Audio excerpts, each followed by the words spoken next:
প্রিয় কোরআন শিক্ষার্থী বন্ধুগণ, আজকের এই ক্লাসটি অনেক গুরুত্বপূর্ণ হবে, কারণ আজকের এই ক্লাসে আপনাদেরকে কোরআন মাজিদ তেলাওয়াতের সময় আয়াতের শেষে কিভাবে ওয়াকফ ধরতে হয় এই বিষয়টা আপনাদেরকে ক্লিয়ার করে বোঝানোর চেষ্টা করব। চলুন আমরা একটু রিডিং দেখি। প্রথমে ওয়াকফের হরফে, ওয়াকফের বোঝার চেষ্টা করেন একটু। আমি যখন প্র্যাকটিক্যালি আপনাদেরকে এখান থেকে ধরাবো তখন আরও ভালোভাবে বুঝতে পারবেন।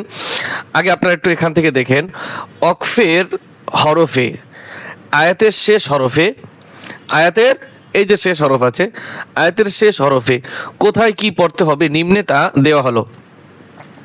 যেমন এখানে দেওয়া আছে কি এক জবর, আয়াতের শেষ হরফ কোনটা? র। এখানে আছে কি এক জবর, রতে কি আছে? এক জবর আছে। তো এখানে এক জবর, আবার এক জের, নিচে আছে কি এক জের। তো এরকম যে এক জবর এক জের এক পেশ, দুই জবর দুই জের দুই পেশ, খাড়া জের উল্টো পেশ হলে ওয়াকফের হরফ আয়াতের শেষে হরফে জজম দিয়ে পড়তে হবে। চলুন আমরা এখন প্র্যাকটিক্যালি দেখব।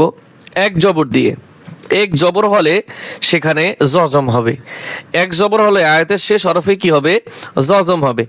এই যে দেখুন এখানে র জবর র আছে, এই যে এখানে এক জবরের কথা বলা আছে, এখানে এক জবর আছে, তাহলে কি পড়তে হবে? এখানে এই জজম ধরতে হবে। আবার এক জের, এখানে কি এক জের, এক জের থাকলেও কি করতে হবে? জজম ধরতে হবে। এক পেশ থাকলেও কি করতে হবে? জজম ধরতে হবে। চলুন এটা দেখি কিভাবে পড়বো আমরা। أعوذ بالله من الشيطان الرجيم بسم الله الرحمن الرحيم ইন্না না টান দিবেন। আপনার এই আয়াতগুলো সম্পূর্ণ শিখবেন এখন, কারণ এই যে ইন্না আতাইনা কাল কাউসার, সূরা কাউসারের একটি আয়াত, লাকুম দীনুকুম ওয়ালিয়া দিন সূরা ফিলের আয়াত, ইযা জা নাসর সূরা নাসরের আয়াত, এই যে লিলা ফি কুরাইশ সূরা কুরাইশের আয়াত। তাহলে এগুলো এখান থেকে সহি শুদ্ধ করে শিখবেন, ঠিক আছে? ইন্না আ'তাইনাকাল কাউসার, সার কিন্তু আমরা পড়ি না, কি পড়ি? কাউসার, সার জবর সার, এভাবে। এক জের হলে কিরকম? লাকুম দীনুকুম ওয়ালিয়া দিন, ওয়ালিয়াদিনি, নি কিন্তু আমরা বলি না, ওয়ালিয়াদিন, লাকুম দীনুকুম ওয়ালিয়াদিন। এগুলো কোরআন শরীফের হাজারো লক্ষ লক্ষ আছে। যেমন আপনি যদি সূরা ফাতিহা ধরেন, আলহামদুলিল্লাহি রাব্বিল আলামিন, কি আলামিন, ওখানে কি আলামিনা ছিল না, আলামিনা, এরকম কিন্তু আমরা পড়ি না, কি পড়ি? আলামিন। আর রহমানির রহিম, মি কিন্তু আমরা বলি না, এখানে আছে লাস্টে জের আছে।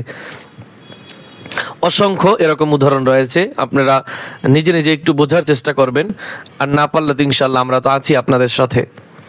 তারপরে যদি এক পেশ হয়, সূরা নাসরের আয়াত, ইযা জাআ নাসরুল্লাহি ওয়াল ফাতহ, ওয়াল ফাতহ, শেষে একটু বাতাস বের করে দিতে হয়।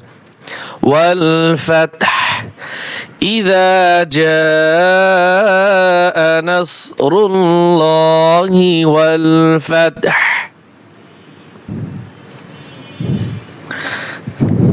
তারপরে দুই জের, দুই জের হলেও কি হবে? জজম হবে।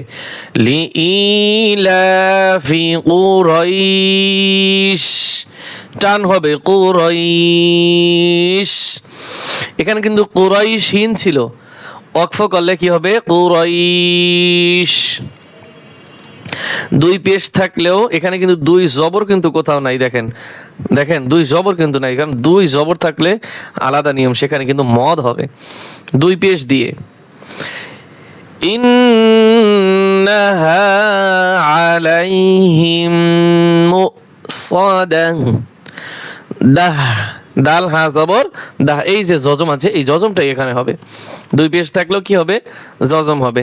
আর এখানে গোল তা ওয়াকফের সময় হা উচ্চারণ হয়, গোল তা তা থাকে না, হা হয়ে যায়। ইন্নাহা আলাইহিম মুসাদাহ। খারাজের, খারাজের হলেও কি হবে? সাকিন হবে। وأما من أوتي كتابه وراء ظهره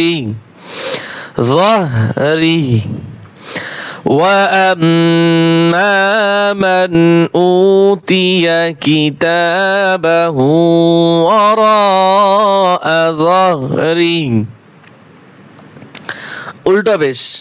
উল্টা বেশ থাকলেও কি হবে? হ্যাঁ, এই উল্টা বেশ থাকলেও সাকিন হয়ে যাবে। আল্লাযী জামাআ মালান ওয়া আদ্দাদাহু আল্লাযী জামাআ মালান ওয়া আদ্দাদাহু।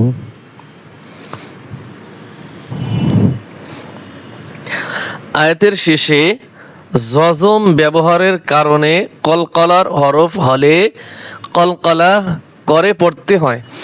এখানে কিন্তু আমরা উপরে যে হরফগুলি পড়েছি, শেষের যে হরফটি ছিল সেখানে কিন্তু কলকলা হরফ ছিল না একটাও। তাই শেষে যদি কলকলা হরফ হয়, তাহলে কলকলা হরফের উপরে যদি জজম হয় তাহলে কি হয়? কলকলা হয়। এখানে দেখেন, মিন শাররি মা খালাক, খালাক, লাম কফ জবর লাক, কফের উপরে কি পড়ে? সাকিন পড়ে। সাকিন হলে জজম পড়ে। এই যে দেখুন, এই যে এরকম জজম হবে। তাহলে এটা হচ্ছে খালাক, খ জবর খ, লাম কফ জবর লাক, খালাক। তাহলে যদি আমরা এক কথায় আপনাদেরকে বুঝাই, এতটুকুই বুঝবেন, যদি শেষ অক্ষরে কলকলা হরফ হয়, কফ ত বা জিম দাল, এই 5টি হরফ হয়, তাহলে কলকলা হবে। ওয়াল্লাহু মিন ওয়ারাইহিম মুহীত, মুহীত উদাহরণ দেওয়া আছে। এখানে ত 2 পেশ তুন হবে এরকম, তর উপরে জজম পড়বে, মিম পেশ মু, হায়াজর হি, তর উপরে সাকিন, মুহীত। ওয়াল্লাহু মিন ওয়ারাইহিম মুহীত।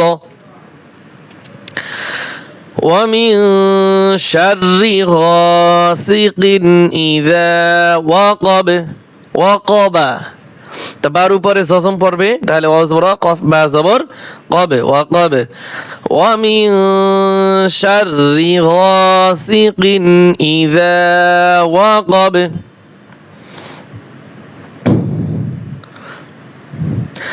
والسماء ذات البروج, জিমের কলকলা, والسماء ذات البروج। এরপরে দালের কলকলা, কফ ত বা জিম দাল একদম সাজানো। ومن شر حاسد إذا حسد, ইযা হাসাদ, দালের উপরে এরকম জজম পড়বে আর উচ্চারণটা হবে হাসাদ। ওয়া মিন শাররি হাসিদিন ইযা হাসাদ। সাদাকাল্লাহুল আযীম।